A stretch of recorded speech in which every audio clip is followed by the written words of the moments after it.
Tesla stock just hit new highs, and I'm over here kind of looking like this guy, calm, cool, and secretly Googling how much a Lambo costs because my goodness, the portfolio is looking kind of juicy. Now, I gotta admit, I was a bit skeptical of Tesla stock continuing this momentum, but while everyone was commenting on my previous video saying, Justin, why don't you just sell Tesla stock? I thought about it and I was like, no thanks. Now, to be clear, while Tesla stock was rallying upwards, I didn't actually buy more shares into Tesla. I just held the position on the shares I have in Tesla, but I did buy more shares of Palantir back in November 6th, which actually ran up over 41% at one point before I rotated out to a different position, while Tesla stock from November 6th only has been up about 28%. So I was able to squeeze out in more profits and gains by kind of rotating into different names, but nonetheless, the shares that I originally hold in Tesla that I didn't sell,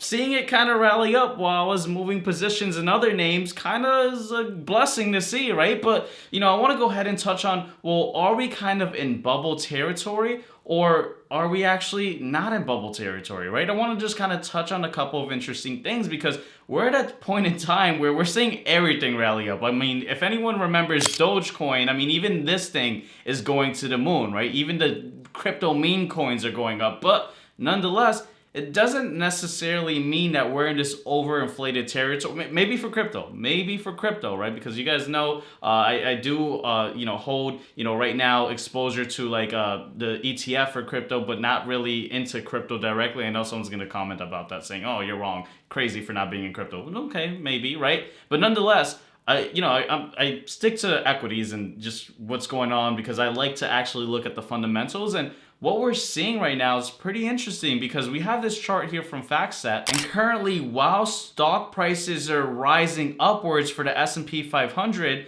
we actually are seeing forward earnings actually rise just along with that. And so that's actually really good news. That's a good sign. That's healthy. On top of that, we're also seeing market breadth. So we're seeing like this expansion of different names within the market actually rally up. It's not so concentrated, kind of like what we had in 2023, where it was just the Magnificent Seven. If you were not in a Magnificent Seven, you were missing out on gains. But now we're kind of seeing the market breadth grow and expand. And at the same time, we're seeing earnings for a lot of companies actually pull upwards. And so that's a really healthy sign that this isn't really this bubble market. Now, of course, in terms of what Tesla's doing, because those are the earnings for the S&P 500, right? Just the forward earnings for all the companies in the S&P 500. But as far as the earnings for Tesla, we don't really get a fundamental update really until like a month from now, right? We're looking at January 24 until we get the fourth quarter earnings, and that's when we're really going to get like kind of more of an insight, right?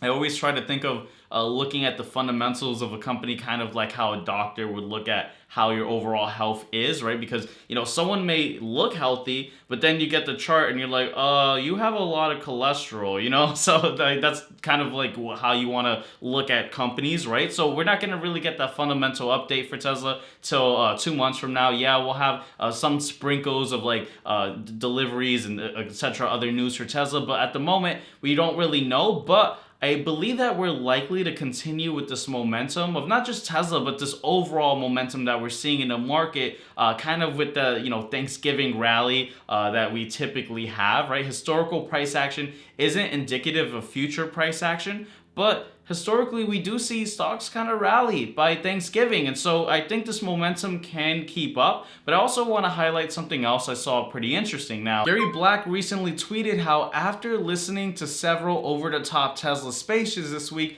I'm clearly less optimistic than many Tesla bulls about the likely impact of the Trump administration, assuming regulatory authority over autonomous driving.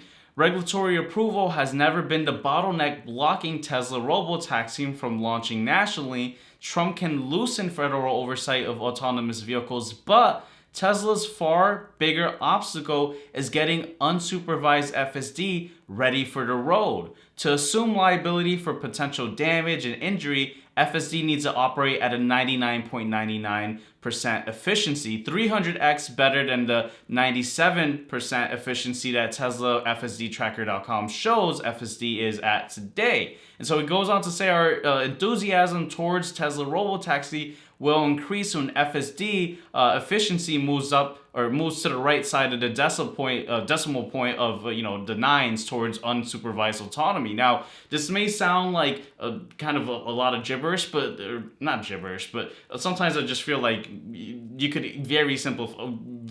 Just to break down what Gary Black is really trying to say, right? Because sometimes you'll read his tweets and or his posts, because it's called Posts on X, and just to kind of bring it down for everyone to understand, Gary Black is basically saying that while Tesla's robotaxi vision is exciting, it isn't just about getting government approval, and how the biggest challenge is making sure that Tesla's self-driving software is much more reliable. And right now it's 97% effective, but for it to be truly ready for the roads without a driver, it needs to be nearly perfect at 99.99% effective. And so I know someone's gonna say, oh, well, if this administration reduces the regulatory oversight, so we could possibly just have Tesla at its current state right now for FSD be ready for the roads. And that may not be, that may happen, right? Very unlikely, but if that did happen, that wouldn't really bode well for Tesla, especially if we don't know how many accidents and injuries would really take place even at 97% efficiency right now. And so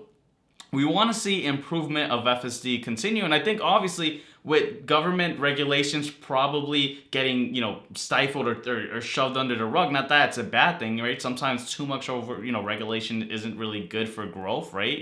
I don't have to get into that conversation. I'm sure some people know that having too many rules just makes things sometimes impossible. But the good news is that if we kind of, add like a federal kind of like regulation for these vehicles, because right now, of course, things, vary from state to state, then that's very bullish for Tesla to grow its technology. So I kind of am counter arguing what Gary Black is saying, because I think fewer regulations is actually going to benefit the technology for Tesla. But you guys let me know in the comment section below. I know everyone is entitled to their own opinion and their own thoughts about Tesla, but currently I want to show this chart right over here. And right now we just again highlighted in the beginning of this video how we just hit new highs, and we kind of broke through the highs that we saw back on 11/11. And again, we try to look mostly at, the macro environment and fundamentals, but I also layer technical analysis in the type of analysis I do when it comes to companies. And, when we tend to break into a new high,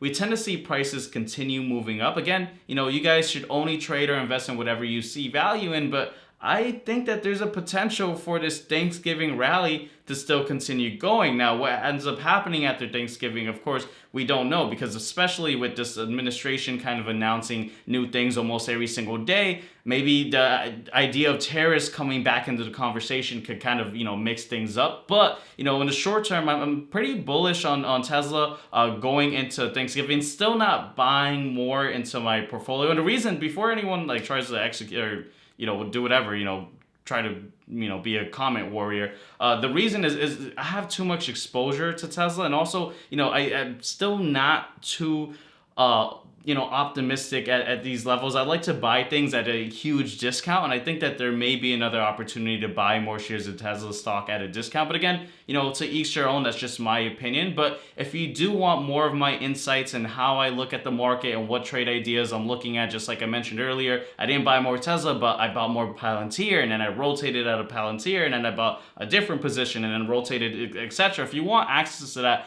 there is a massive Black Friday coupon sale to join the Push and Profit private group for just $6 this month. So make sure to check advantage of that coupon code, link in the description below. I'll also comment it, I'll pin it in the comment section below. But you guys let me know, what are your thoughts of Tesla going into 2025? And also, your thoughts on what Gary Black is saying. I kind of agree with what he's saying, but I also think less regulations would actually definitely benefit Tesla with improving its technology. But again, you know, I'm just a guy on the internet. Actually, I'm just this guy over here. I'm just a chill, cool, calm guy. But with that said, you know, I love that meme, by the way. But with that said, I'll see you guys on this next video right over here. Take care, guys.